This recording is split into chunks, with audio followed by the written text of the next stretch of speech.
2006 BMW X5 with the 3.0 engine. We're working on the oil pan gasket, which is one of 4 places you'll have an oil leak. This is a very labor-intensive job. Book time calls for 12 hours, and that's because you have to drop the subframe.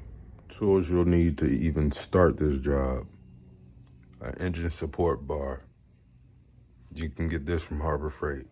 Next, you'll need a combination of ratchets, 3/8, 1/2 inch. My go-to being a flex head. Impact gun to make the job so much easier. But you're gonna need 1/2 inch impact sockets. You're gonna need 3/8 impact sockets. You're gonna need a 36mm axle nut socket. First thing you need to do is disconnect your battery. All right, you always start with the negative cable. Once that's done and your battery's disconnected, you can start removing your air filter box. That's held in with 2 10mm bolts. All right, go ahead and unplug your mass airflow sensor. Push down on that tab and just pull back. And you can tuck the wire above there. All right. The boot, mine is held in with a 6mm hose clamp. And beyond there, if you can see, that is the engine mount nut. That is a 16mm.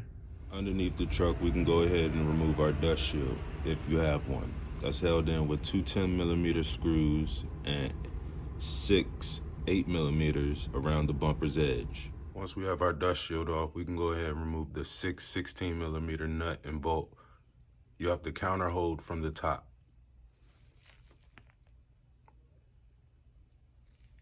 Four of these bolts hold your sway bar bushings, and the last 2 hold the stiffener or flex plate up. With the tires off, we can go ahead and work on the suspension.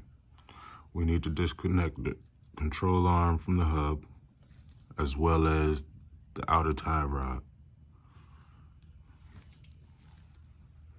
Disconnect the inner control arm from the actual subframe. This is a 22mm. This is a 22mm nut as well. The inner control arm would be a 16mm bolt and nut. You have to counter hold. Once you have the control arm removed from the subframe, you'll then need to go and remove the 2 22mm nut and bolt from the strut. That'll give you enough clearance to remove your CV axle. Once you've removed your axle, you can now use the E10 to remove the bolt from the steering knuckle, not the top one. Follow that down and remove the bottom one. Once you've unbolted the steering knuckle from the rack, you can now use your E18 to remove your subframe bolts. The first 2 are going to be encased inside the actual subframe.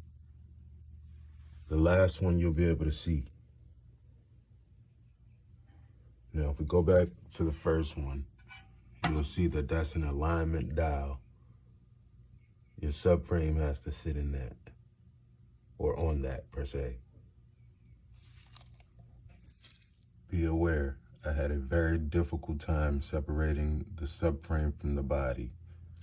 That dial was heavily rusted.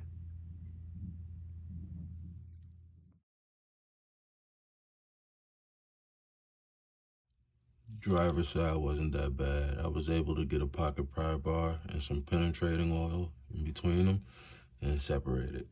And yes, this is a pocket pry bar by Snap-on. All right, if you made it this far, that means your subframe came down with ease. We can now disconnect the breather tube from the front differential. You can unplug the connector from the oil level sensor. Unbolt the 13mm bolt holding the drain tube into the oil pan, and then go from there.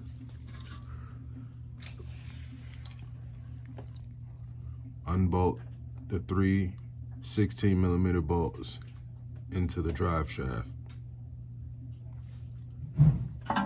You're gonna remove 4 16mm bolts from your front differential, and then you're gonna remove your front diff. After that's out, you can remove 25 10mm bolts from your oil pan. But you're gonna make a template with those bolts. It should look something like this,